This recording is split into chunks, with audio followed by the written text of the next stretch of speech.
Kebanyakan orang kalau dengar kata Bitcoin, yang ada di kepala mereka cuma satu, jadi gaya mendadak. Tapi gimana kalau ternyata tujuan utama dari ngumpulin Bitcoin atau Sats itu sebetulnya bukan soal jadi gaya, tapi soal keluar. Nah loh, keluar dari mana? Yuk kita telusuri bareng-bareng. Oke, kita mulai dari yang paling umum dulu ya. Kita perlu paham kenapa sih banyak banget orang yang ngelihat Bitcoin itu cuma kayak tiket lotre digital. Yuk kita bedah bareng-bareng mitos cepat kaya yang nempel banget sama Bitcoin. Nah, sumber kita langsung to the point nih. Kebanyakan orang masih berpikir Bitcoin adalah permainan untuk cepat kaya. Dan ya, jujur aja, kita bisa ngerti sih kenapa orang mikir gitu. Siapa coba yang nggak tergoda sama cerita-cerita profit luar biasa yang sering seliweran di mana-mana? Fokusnya itu ya cuma satu, liatin grafik harga. Tiap kali naik atau turun itu jadi penentu harapan dan juga kecemasan. Seolah-olah nasib finansial mereka itu ya tergantung sama garis hijau merah ini, berharap bisa mengubah takdir dalam semalam.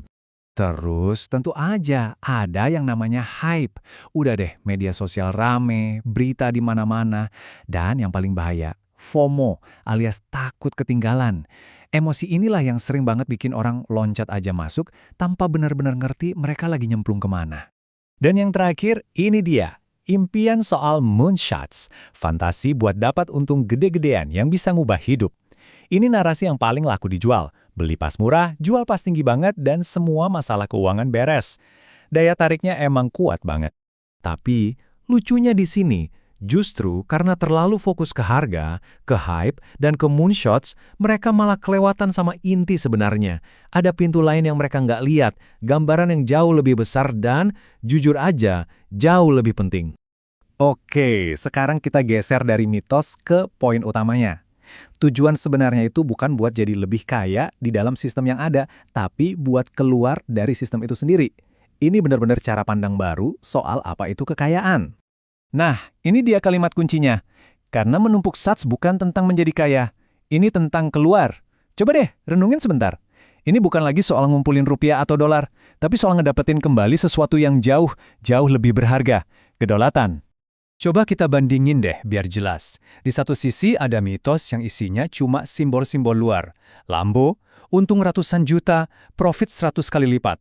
Nah, di sisi lainnya, ada poin utamanya, yang fokusnya ke dalam, kedaulatan atas aset kita sendiri, kekayaan yang nggak bisa diapa-apain orang, dan kebebasan.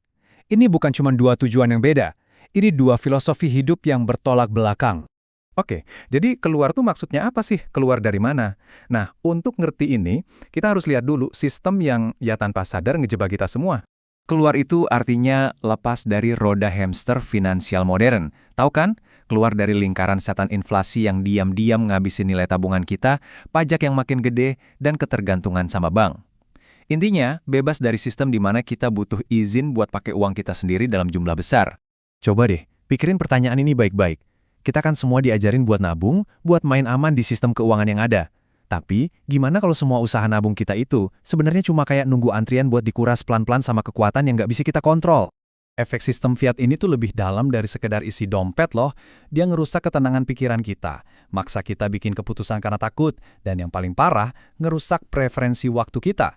Maksudnya, sistem ini tuh nge-push kita buat mikir jangka pendek, ngejar yang instan-instan aja, bukannya ngebangun sesuatu yang kokoh buat masa depan. Oke, jadi kita udah tahu masalahnya kan? Terus solusinya apa dong? Nah, enaknya jalan menuju kedaulatan ini nggak perlu lompatan raksasa kok. Justru sebaliknya. Ini semua soal gimana tindakan-tindakan kecil yang konsisten bisa ngebangun benteng kebebasan buat kita. Konsepnya simple banget, bisa kita sebut 3 angka 1. Tiap satu sats yang kita kumpulin itu kayak satu langkah kecil kita ngejauh dari sistem. Punya satu cold wallet itu ibaratnya kita narik tangan orang lain dari kantong kita sendiri. Dan kebiasaan kecil ngumpulin sats ini lama-lama ngebangun jalan kita sendiri menuju kedaulatan. Nah ini dia perubahan mindset yang paling penting. Tujuannya itu bukan lagi nyoba ngalahin pasar, bukan soal jadi trader paling jago. Tujuannya ya berhenti main di situ, kita bikin lapangan sendiri. Ini nih yang ngebawa kita ke puncak idenya. Sebuah konsep yang benar-benar mengubah cara kita melihat tujuan akhir dari semua ini, perbedaan antara sekedar jadi kaya, lawan mencapai exit velocity. Kalau di dunia biasa, kaya itu artinya lebih. Lebih banyak uang, lebih banyak barang, pokoknya lebih terus. Tapi di sini, setiap sat yang kita kumpulin itu tujuannya buat mencapai satu titik. Titik cukup. Pertanyaannya, cukup untuk apa? Titik cukup ini gunanya buat apa sih? Nah, ini kuncinya. Cukup buat kita bisa bergerak bebas, nggak terikat sama satu tempat atau satu pekerjaan. Cukup buat kita bisa mikir jernih tanpa pusing soal duit. Dan yang paling penting, cukup buat kita bisa bertindak sesuai prinsip kita. Misalnya, nolak kerjaan yang nggak serik di hati, tanpa takut bangkrut. Dan ini dia kesimpulan besarnya. Punya kemampuan buat ngelakuin itu semua, itu bukan lagi sekedar kaya namanya. Itu adalah exit velocity. Jadi exit velocity itu apaan sih sebenarnya? Bayangin aja kayak roket yang mau lepas dari gravitasi bumi. Nah, exit velocity itu adalah titik di mana kekayaan kita udah cukup kuat buat ngasih dorongan, whoosh, lepas dari tarikan gravitasi sistem finansial yang ada. Akhirnya kita bisa sampai ke orbit kebebasan dan kemandirian yang sebenarnya. Dan semua perjalanan menuju exit velocity ini dimulainya cuma dari satu langkah kecil, langkah yang sama, yang sekarang ini mungkin sama kebanyakan orang masih dianggap, kecepatan, atau nggak masuk akal. Jadi pertanyaan terakhirnya buat Anda, sekarang kalau Anda lihat Bitcoin, apa yang Anda lihat? Cuma grafik harga yang naik turun atau sebuah jalan keluar?